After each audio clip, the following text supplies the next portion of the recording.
கறி தோசைக்கு நல்லா தோசைகள் காஞ்சதுக்கப்புறம் நல்லா 2 கரண்டி மாவு எடுத்து சும்மா அப்படியே ரொம்ப பெருசாக அப்படி ஊற்றாமல் கொஞ்சம் கனமாக ஊற்றிக்கணும். ரொம்ப கனமாகவும் இல்லாமல் ரொம்ப மெல்லிசாகவும் இல்லாமல் ஊற்றிக்கணும். அதில் ஒரு முட்டையை உடச்சி அதில் ஊற்றிடணும்.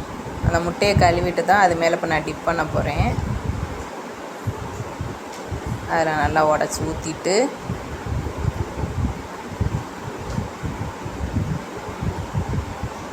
இது கழுவி யூஸ் பண்ணது மேலே அப்போ கழுவிட்டு தான் நான் யூஸ் பண்ணுறேன். என்னடா கழுவாமல் முட்டையை வச்சு தேய்க்கிறான்னு நினச்சிடாதீங்க. அது மேலே ரொம்ப போட்டு இது பண்ணாமல் சும்மா மேலே ஆப்பில் லைட்டாக டிப் பண்ணால் போதும். அது மேலே சிக்கன் குழம்பு நான் ஒரு கிரேவி வச்சுருக்கேன். அந்த குழம்பு எடுத்து இப்போ அது மேலே ஊற்றணும்.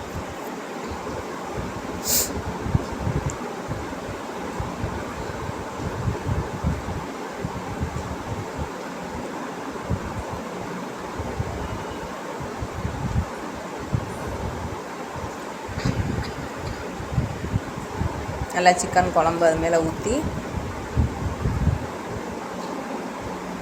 கொஞ்சம் அதில் ஒரு இதாகிடுச்சுன்னா லைட்டாக அப்படியே இது பண்ணிக்கிட்டு இருக்கேன்.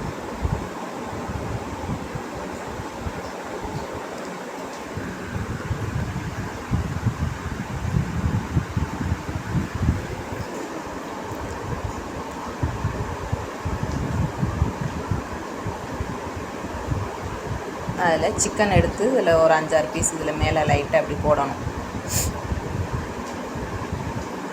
உங்களுக்கு எவ்வளோ சிக்கன் தேவையோ அது மேலே போட்டுக்கலாம். நான் ஒரு 5-6 பீஸ் மட்டும்தான் போட போகிறேன்.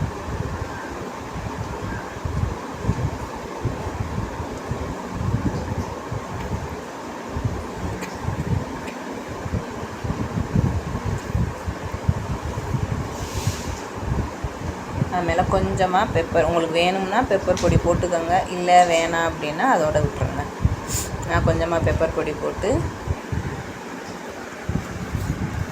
2 ஸ்பூன் ஆயில் அது மேலே ஊற்றிட்டு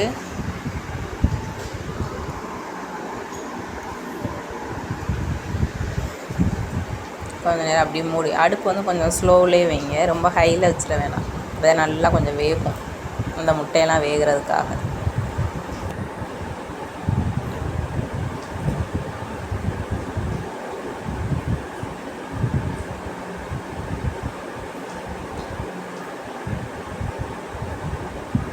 உங்களுக்கு வீடியோஸ்லாம் பிடிச்சிருந்தா ஷேர் பண்ணுங்கள், சப்ஸ்கிரைப் பண்ணுங்கள். யாருமே சப்ஸ்கிரைப் பண்ணவே மாட்டேங்கிறீங்க. ஒரு சப்ஸ்கிரைப் மட்டும் பண்ணி விடுங்க. நாங்களும் புதுசாக இப்போ தான் சேனல் ஓப்பன் பண்ணியிருக்கோம். அதனால் எங்கள் சேனலுக்கு கொஞ்சம் சப்போர்ட் பண்ணுங்கள். தெரிஞ்ச வீடியோவை எனக்கு என்ன தெரியுமோ அதை நான் வீடியோ போடுறேன். கொஞ்சம் நீங்கள் சப்ஸ்கிரைப் பண்ணி விடுங்க. இப்போ நல்லா அடியில் கொஞ்சம் நல்லா இப்போ வெந்துருச்சு. இப்போ தோசையை லைட்டாக அப்படி எடுத்து திருப்பி போட்டுறணும். அவசரப்படாமல் மெதுவாக எடுத்து திருப்பி போடுங்க.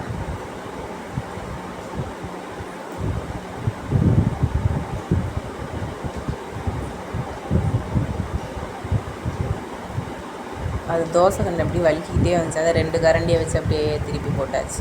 ஏன்னா அது மேலே இன்னும் 1 ஸ்பூன் ஆயில் ஊற்றிட்டு நல்லா கொஞ்சம் நேரம் மூடி வைங்க.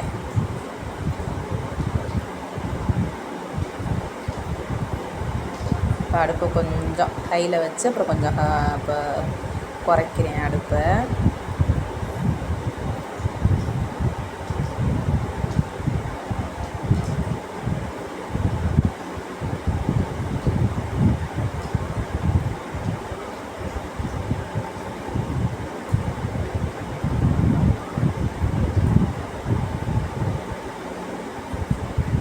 நல்லா வெந்துருச்சு.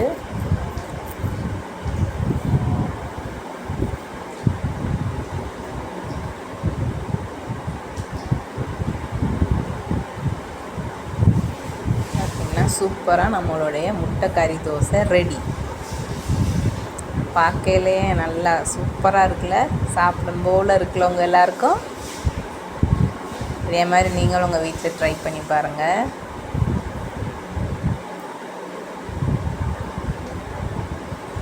ஓகே, பாய்.